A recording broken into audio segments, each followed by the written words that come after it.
Hi, welcome to our first episode on fight choreographers in TV and movies. This will be fun. I'm excited about this one. This is Wildcat Dojo Conversations.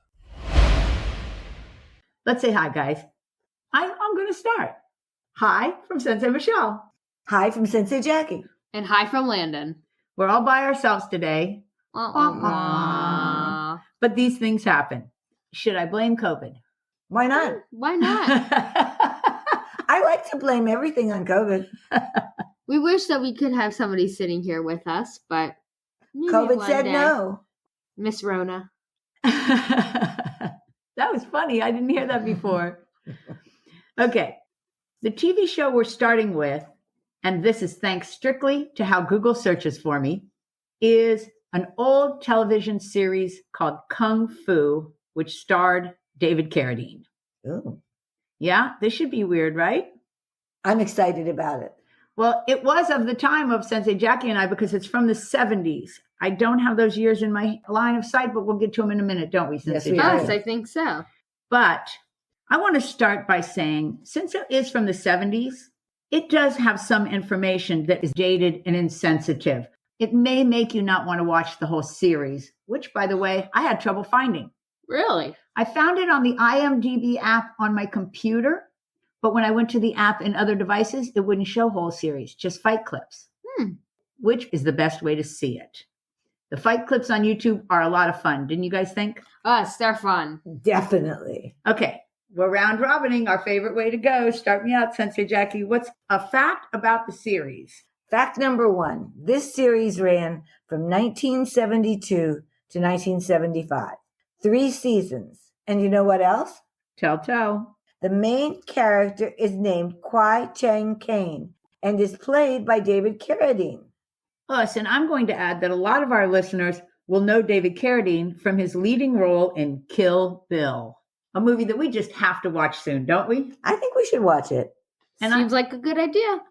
I don't know if it'd be appropriate for you. I'm pretty sure it's rated R. I don't know what it is, so I don't know. Lots of gore. That's for sure. Oh, rhyme. Ooh, I rhymed it? Lots of gore, that's for sure. Oh, I love it.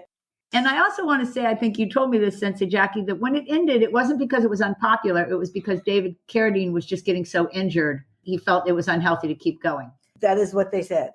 Us, and I'll get us back on track by saying the basic plot. That's a good idea. All right.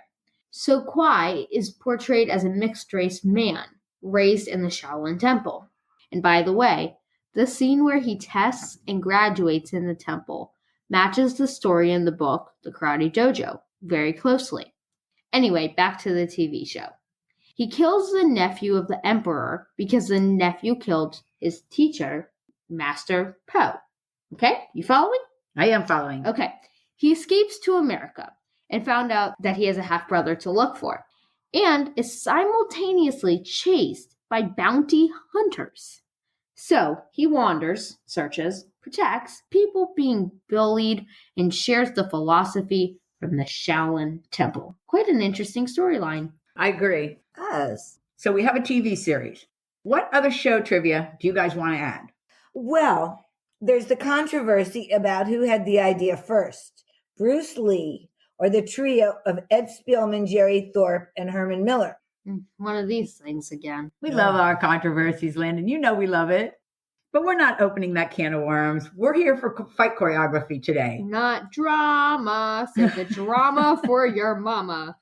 Not your podcast. So you guys are going to have to fight about that on your own. Let's move to some notable people who made appearances in the series. Anybody we might know? Well, I have to admit that I haven't seen either of these people, but I'll mention David's father and brother, and their names were John and Keith Carradine. Oh, yes. I'm very familiar with Keith Carradine, but I'm not super familiar with his father. Neither am I, but I'm sure that if I IMDb'd it, I'd find so many things that he was in that I go, oh, yeah. I love the way we take a site and turn it into a verb. That's what I was just going to say. I IMDb'd it. I was like, is that the new? I Googled it. It is. Anyway, I want to add some of these incredibly famous names that were in Kung Fu. William Shatner, Harrison Ford, Pat Morita, who was in The Karate Kid, and my very favorite, Don Johnson from Miami Vice. No, I've heard of Don Johnson. So speaking of Miami Vice, Joe Hess made an appearance on Miami Vice. Really? Yes. But now we are getting a little off track, aren't we? A little Yes. So I'm going to pull us back with a great tangent. Wait.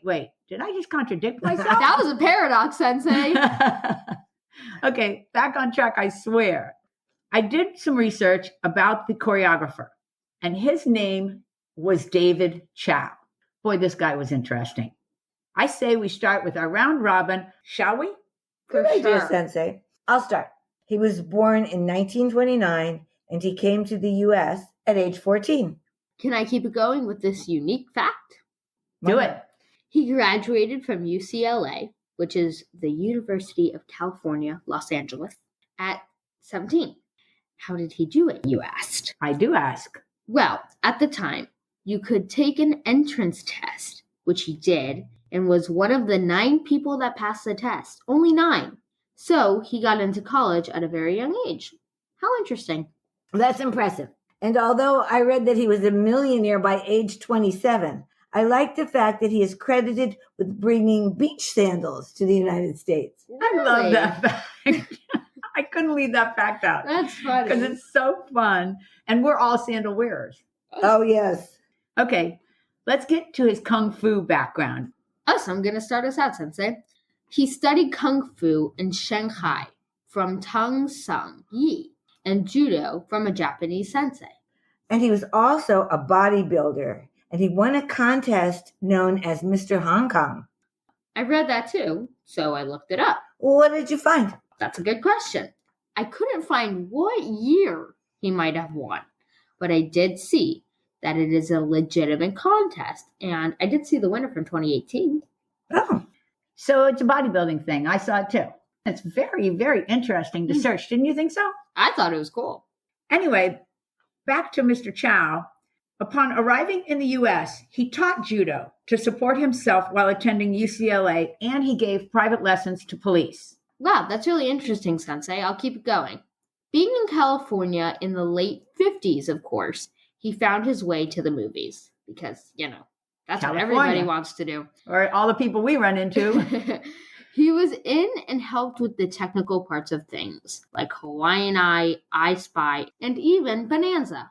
wow. Okay, I had forgot Hawaiian Eye even existed until I read that as a fact. Well, I was thinking I knew 2 of the 3 theme songs, but I don't remember the one from I Spy. Well, I Spy with my little eye. That Sensei Jackie has a fact. What's the theme song from Hawaiian Eye? Hawaiian I. No. I'm going to say that, I'll look it up. like, I had forgotten that Hawaiian Eye even existed because Mhm. Bonanza still runs and I Spy's been redone a bunch of times. Right, But Hawaiian Eye was the precursor to Hawaii Hawaii 5-0, right? Did I Spy, which one came first, the movie or the game? No, I Spy. Oh, the I game Spy, came first. You mean the driving game or the one where you look at pages on a book? The one where you go, I spy something green. With my little eye. Yes. I Spy with my little eye. They're not related to one another. Okay. I Spy, the TV series, is about secret agents.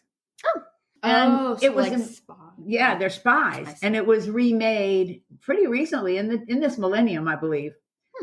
Okay, enough about the good old days, the bad old days. Enough about the old days. Well, I have another David Chow fact. Oh, good, we're back on track. We're back on track with David Chow. It's recorded that he made his money in a company he founded that was called Intercontinental Marketing and Trade Corporation.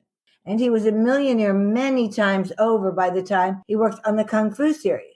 Oh. That's a cool fact.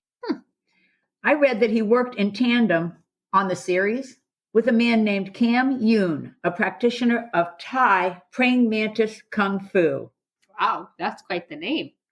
And that Cam did stunts for Carradine as well as being part of the choreography. Oh, and I have a pretty neat fact.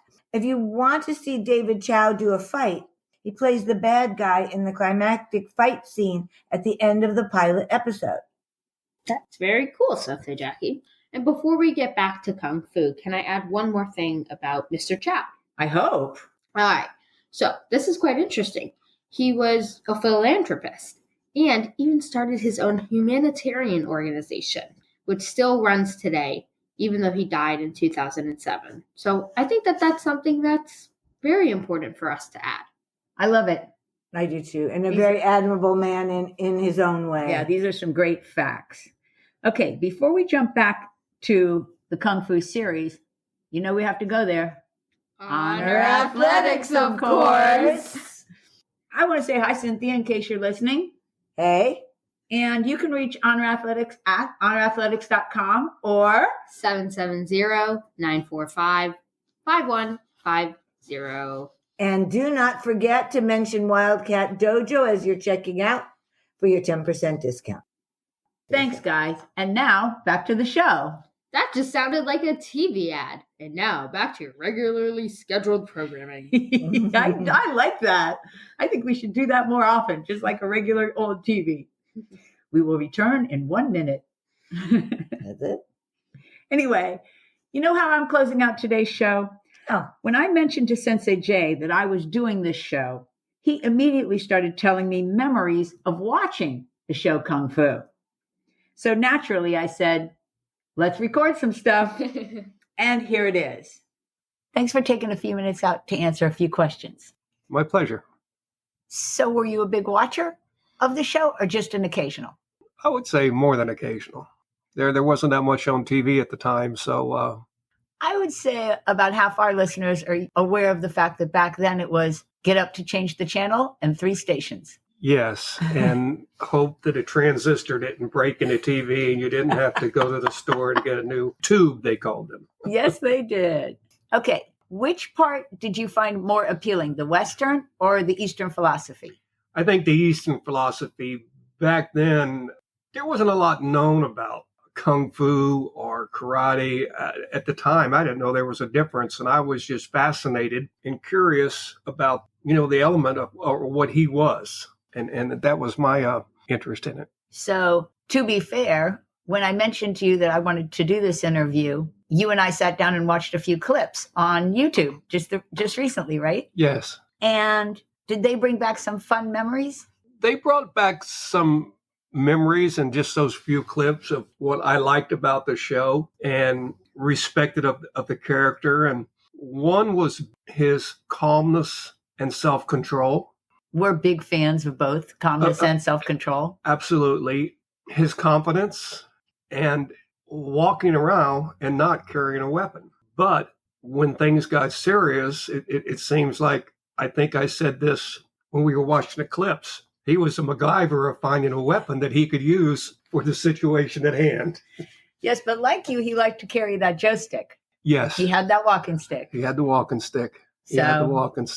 I guess the discipline. And now, that I watch it, a lot of the moves and the fight scenes, it wasn't unrealistic. It wasn't the jumping 20 feet in the air and the flying through the air. It was reality moves and technique.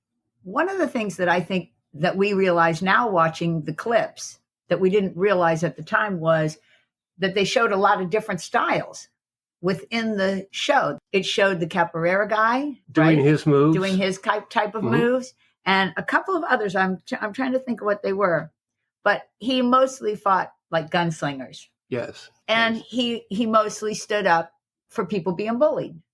Yes, he did. Well, he stood up for right. And something else I remembered, and it brought it back watching these clips. He did what he had to do to subdue the opponent. But when he had done that, he was done. He didn't continue to destroy this person. He had enough self-control to say, I've done what I need to do, and he would leave. I agree with that. I had forgotten about that and didn't even notice it in the clips. That was a good point. That was a good observation. Cool. But I will say that watching it now, I definitely see it through 360-degree different eyes than I did at that time. Oh, yeah. No comparison. Including the fact that it wasn't completely respectful to other cultures, the way it was done. The program still has some interesting karate and shot in an interesting way that you can actually see it. Yes, absolutely. All right. I'm trying to think, is there like a nostalgia when you see any of the episodes, like it takes you back to your youth, or not really? I've tried everything and nothing's really taken me back to my youth. No.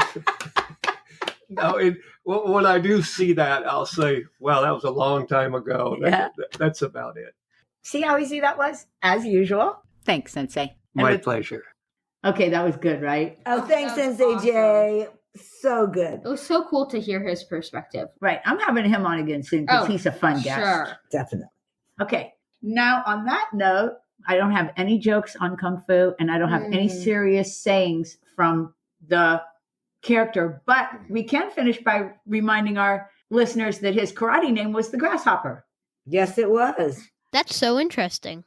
And although some people may think that insects aren't hardy enough to be karate names, well, we've already mentioned that Kung Fu has a whole style called praying mantis. That's right. And insects are tough. Just think about ants. Us.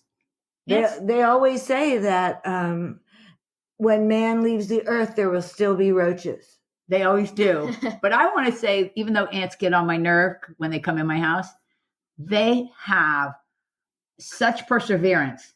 They do not give up. And they work in tandem really well. And they have a social structure that is indigenous to them. Yeah, like bees have a social structure. Exactly. Yeah, they really do. They get along in their societies really well. Us. I'm not sure we want to end on insects, but I want to thank Mr. Chow for being so interesting. Oh, yes. Rest And I in wonder, peace. and I wonder who our next fight choreographer will be. I don't We'll know. just have to sit tight for that. And I also was thinking, let us know. Did you ever used to watch the series? Us. So did you like the fight scenes? Let us know how you thought about it. We are at Twitter, Facebook, and our YouTube page at Wildcat Dojo. Ad.com, and you've got our website. And Dojo Conversations at AOL in case you're old school and want to write us an email. All right, guys. You know what I'm going to do? I'm going to do a listener mail because we have a couple of extra minutes. Us. And this is a short one. And it's from Sensei Yoli, who's been on the show. Hi. Hi, Sensei Hi. Yoli. And to the whole family. And she wrote real quick, "Hi, Sensei. I loved the bloopers. Thank you for sharing." And she also wrote, "May the podcast force be with you." Oh, that's a fun one, right? Us. And she gave me the proper emojis Us. to As go it with should it. be. Pod And force so- emojis. I want to say thanks, Sensei Yoli, for listening. Thanks for writing. And everybody, if you haven't gone back and listened to that blooper episode, you have to. Us. And since we have this extra minute, can I make one more announcement? Please. Us. Okay. What the listeners probably don't know is how much work goes into putting on a show.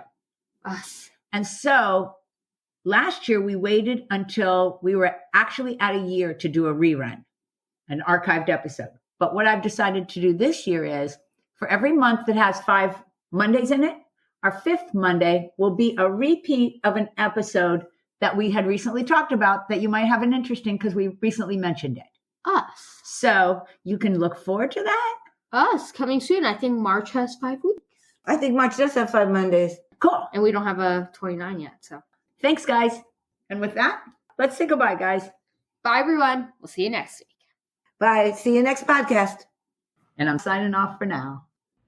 Thanks for being here. Hope you join us again next week on Wildcat Dojo Conversations.